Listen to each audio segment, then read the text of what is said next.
You wanted to know how old a newborn baby needs to be before they don't need to be awakened at night to receive extra feedings. And the answer to this question is going to vary from baby to baby because all babies have different needs. Generally speaking, a baby's eating habits will determine their sleeping habits. And during the first 4 to 6 weeks of life, babies need to eat like 2 to 3 ounces every 2 to 3 hours. And this is because their tummies are small, they can't hold a lot of volume, so they need to eat small amounts frequently during each 24-hour period. And then around 6 weeks or so, their tummies start to get bigger. They can drink 3 to 4 ounces every 3 to 4 hours, and they start sleeping a little bit longer during the night. And something else happens around 6 weeks. A baby's brain development is progressing, and they start to understand the difference between night and day, or circadian rhythm.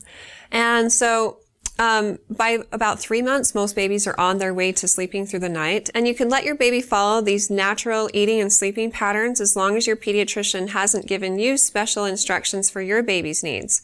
For example, there are some babies who aren't growing well, and so the pediatrician tells parents that they need to wake them up and feed them consistently every 2 to 3 hours during the night.